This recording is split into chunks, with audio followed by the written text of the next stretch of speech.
Hello there and welcome to another American McGee's Alice video.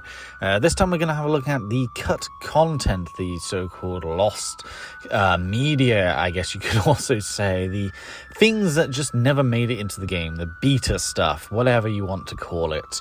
The cut content of American McGee's Alice, there's quite a lot of it, and a lot of it is known, obviously. However, I just want to go through the very basic overview of what was lost in the creation and development of the game. There's quite a bit that we're going to go through, and I'm just going to go through it rather unscriptedly as well, so this will be kind of a mess. But hey ho, I hope you enjoy this video. So let's get going with the first of our cut content.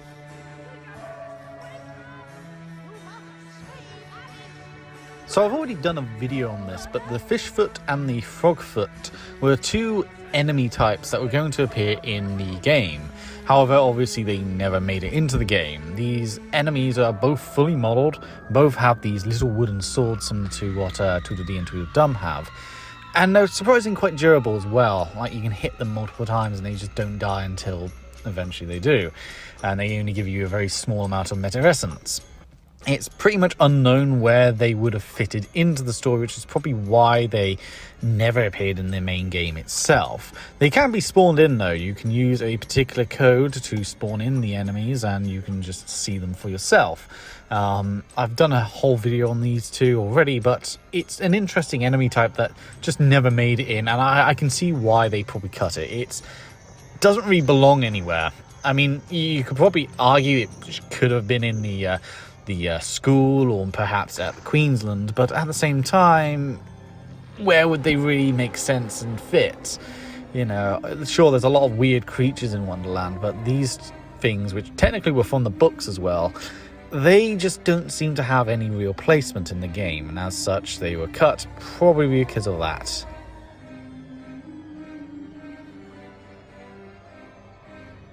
Up next is the Demon Dice UI. Now this thing is quite interesting because the Demon Dice as a weapon was given a lot of special features, so to speak. There was originally going to be an upgrade system to it, and to be fair, there is sort of an upgrade system with the Demon Dice. You get 3 dices, it becomes more powerful, you get more powerful demons each time, depending if the dice rolls correctly. But the Demon Dice UI, it's a very unusual looking thing. It's this weird copper machine that has 3 black squares where the demon dice would be, and I'm assuming when you threw the dice you would see what it rolled on, what number you'd get. It's found in the game files, but there's not really much else known about it.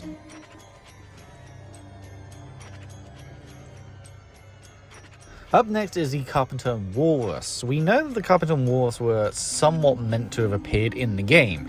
We know that there is, in fact, a statue of the Carpenter and Walrus. We see the Carpenter with the Walrus sort of like lurching over on his back. It's potential that this was going to be some sort of boss, some sort of character that would have appeared in the game. However, we only see a statue of the Carpenter and Walrus, and presumably this is sort of like the Duchess and the Mad Hatter, where there are statues of these characters in their heads, but obviously we never saw them in the end game. Regardless, it's an interesting little thing that you can see, and yeah.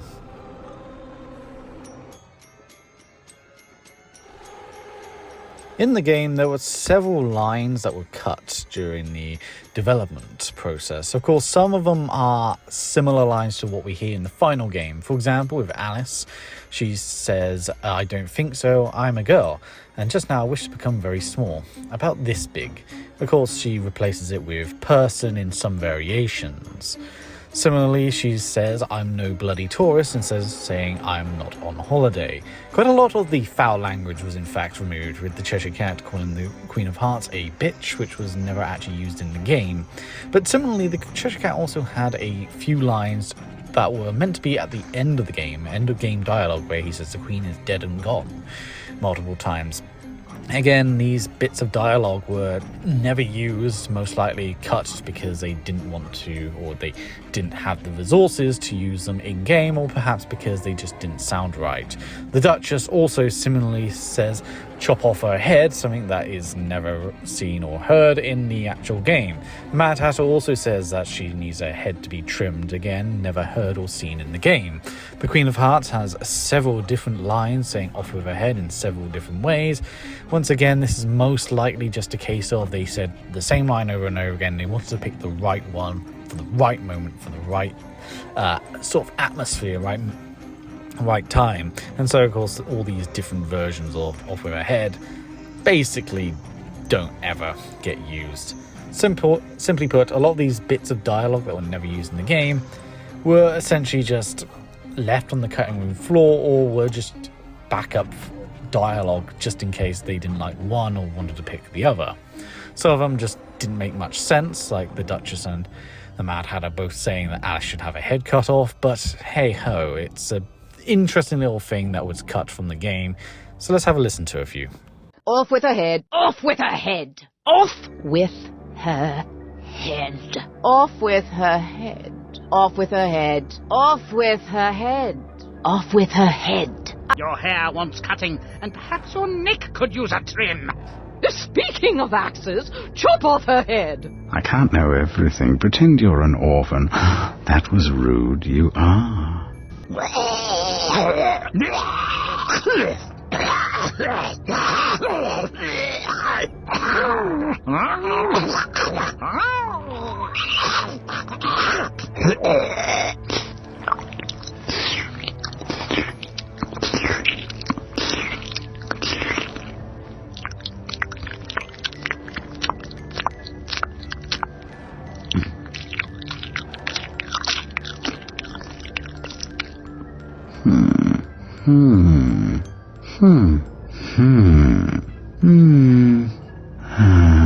The Queen is dead and gone. Well, at least she's gone. For now. Long live Alice. Long live Wonderland. The Red Queen is gone. At least for now. Live long, Alice. Live long, Wonderland.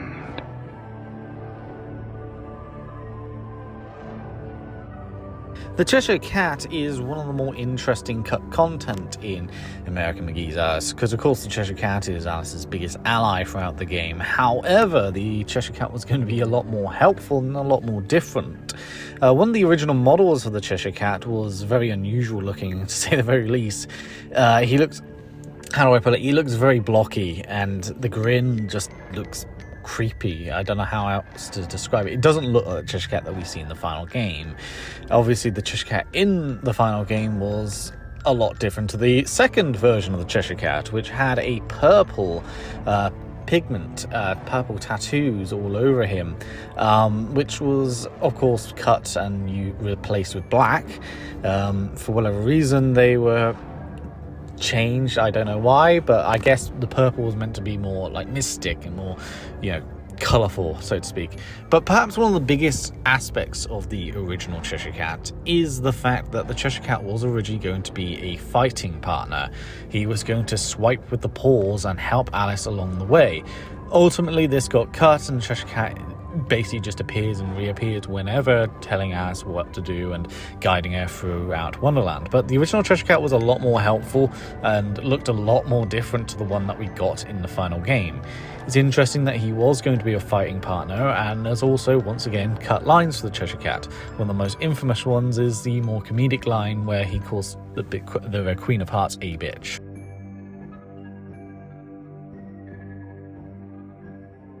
Similarly, the White Rabbit was also going to have a lot of differences to the final version. He would have appeared with Alice throughout the first chunk of the game. This is noticeable by all the beta screenshots and gameplay footage that we have seen. He is literally right there with Alice. Most likely he was going to be in the place of the Gnome Elder, but obviously the Gnome Elder was used instead. I'm just making an assumption there, but that is what I believe. He appears in the school area and the asylum, as well as the woods with Alice. Alex could attack him, but he would not attack back. However, of course, in some of the demo footage, we do see that he does seem to do a leaping attack, so perhaps he would have been able to fight back. Again, he was possibly a stand-in for the Nomelda or Cheshire Cat, and ultimately he was replaced by those two characters in the final product. But the fact that he was originally going to be a lot more helpful and a lot more involved, it's quite an interesting insight to the White Rabbit.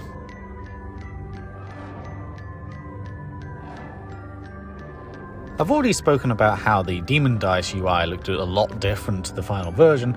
However, it seems like a lot of things were different with the UI. It had a very different look. It had an upgrade slot for the Demon Dice, presumably when you collect the individual dices, for example.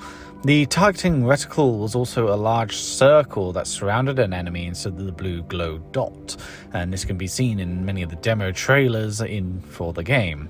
The map was also a lot more different. If you were to look at the original designs of the map, it was a lot more storybook looking. It was more black and white, and it was really weird looking when you compare it to the final version.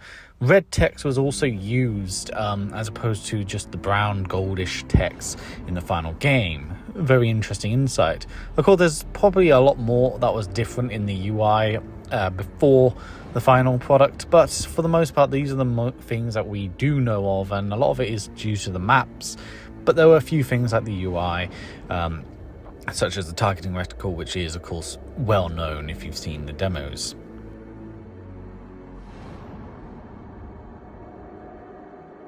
So up next is the levels. Now there's quite a few different levels that were cut from the game, and I'm just going to go through a few that are well known, or at least the ones that are available to us. Of course, there's probably a lot that we don't know of. So starting with the first one, it's this blue area which has a Boojum and Alice in it. It's very isolated, very small, cramped area. Unknown what this could have been from. It was probably most likely from the Fortress of Doors area, where the Fortress of Doors, probably the observatory or something. It's an interesting area because it is just blue. I don't know what else to say about it. The next one is a very blurry screenshot. In fact, a lot of these are very blurry screenshots, but this one is of Alice fighting a fire imp, but it looks like she's fighting the fire imp at the village of the Doomed. Now, for some reason, the fire imps were promoted a lot on the old website, so presumably they were going to have a much larger role than they did in the final game. This fire imp is in the first area, which of course never came to be. Similarly, the Vale of Tears was a lot more colourful, and the sky was blue and there was a lot less fog. Many textures were also brighter, and it would appear that there were a lot more enemies on the walkway up through the waterfall. Of course, this was cut down to a few ladybirds, and of course the ants were all right at top. But it would appear that there would have been ants on the actual walkway, making things a lot more difficult in the final version. As already mentioned, the original Fortress of Doors had a lot more going on. Of course, the White Rabbit was going to be in this area, and once again, I do believe that the White Rabbit was meant to be there, where it was replaced by the Nomelda, I should say. However, another thing which is interesting is in the demo trailer, the Duchess is in this area, and the Duchess boss fight takes place basically in this hallway, and it's an interesting thing that never came to be in the final game. It makes you wonder if the Duchess was originally meant to be some sort of administrator of this school, and then she was just reduced to just some random scavenger underground. Who knows? The Pale Realm would have also been very much different compared to the final product. As in the early trailers, Alice could become any sort of chess piece, but also she could become a chess piece that was black in colour as opposed to white in the final product. It also seems like she could have easily have become a chess piece willy-nilly as opposed to having an entire cutscene. Parts of the ground would also fall away, making the chess puzzles far more difficult. Of course, in the final game, the holes are already present, and the spikes are, well, just there as an extra hazard, but it's an incredibly easy and short section, whereas in the original product, it probably would have been a lot harder. The next level that was seemingly cut is from the Queen of Hearts land. This one is a very lava-centric area. There's only one screenshot that exists, and it seems to be some sort of doorway, a gateway, which is guarded by one of the imps. There's not really much to talk about this one, it most likely would have been near the end of the game. Either that, or it was a part of the Jabberwock's lair area, given the lava everywhere. There's a lot of these statues spitting out fire here as well, and there's a wooden bridge, so presumably you would have had to gone through a wooden bridge, entered through this door area, and would have moved on. Not much to say about this one. It's a very unique picture nonetheless, and all that we know is that there was an imp and there's a lot of lava. The next area is a interesting area. It's an indoor area. There's a big fireplace or furnace of sorts, some industrial looking devices, as well as, of course, 3 imps. Once again, the imps were used a lot in these promo images. Alice is fighting these 3 imps, but also the Cheshire Cat is there, the early version of the Cheshire Cat with the purple as opposed to the black markings. The Cheshire Cat, of course, here is fighting the imps because initially the Cheshire Cat would be able to fight alongside with Alice. This area is most likely from the Queen of Hearts lands. Also, it was probably around the maze area, like if you went under the water and you rose back up, you probably would have found yourself in this particular area. I'm not too sure. It could have been earlier in the game, but that is where I speculate this probably would have taken place. Either way, another interesting image, and one that actually shows the Cheshire Cat in combat, something that was never used in the final game. The next area is, in fact, Mirror Image, an early version of Mirror Image. You can see there's all these teacups and all sorts of weirdness happening in the background. But what's more interesting is that Tweedledee and Tweedledum would have appeared in this particular area. And, of course, we know that Tweedledee and Tweedledum have their own boss arena, which is inside of the little clock observatory, I guess you could call it. However, here they're fighting Alice in a more open and unusual area. Perhaps they could have acted more like a stalker enemy who would have just pursued Alice, perhaps, but no one really knows. And of course, this image is a very odd still image. It could have also just been made up for promotional reasons. I don't actually know. But regardless, it's an interesting image that shows the Tweedles that would have appeared at a much earlier time.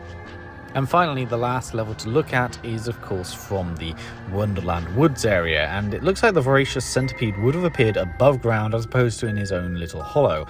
Now, this could be a case of the centipede was going to be a regular enemy before they made it into a boss enemy, but the fact that the centipede acts as, according to the videos that we have online, like the centipede that appeared in the final game, I would suggest that this is most likely just the centipede fighting Alice in an open area. It also looks like his eyes are different as well, but maybe that's just the quality of the footage that we have available.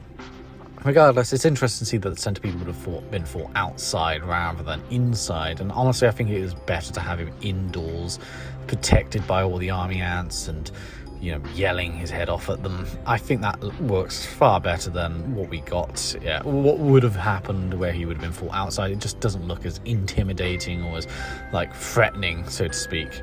Still, it's an interesting concept that they had initially.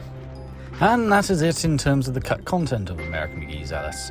There's probably a lot more out there, but what makes it so much more interesting, in my opinion, is the fact that a lot of the content seemed to have actually reached the development stages and were actually created. A lot of these maps seem to have been generated of sorts, but ultimately we've never been able to see them in person. It would be nice to see if someone could recreate them, or perhaps somewhere in some folder somehow you can find these lost maps, these lost like things. Of course, you can spawn in some of the enemies and some of the objects, of course, like the Carpenter and Walrus, as well as the Fishfoot and the Frogfoot. But in terms of the maps, that's where things get really interesting. It would be interesting to know if it is possible to find any of these old maps that were never used in the final game. See what they would have been like and where they probably would have fitted. But there, of course, is a lot of textures that I didn't go through because, let's be honest, there's a load of them and it's probably going to go on all day. So that's why I'm probably, if I haven't already, uploaded videos of the textures individually just to show them off a bit. But until then, I hope you enjoyed this video and I'll see you next time.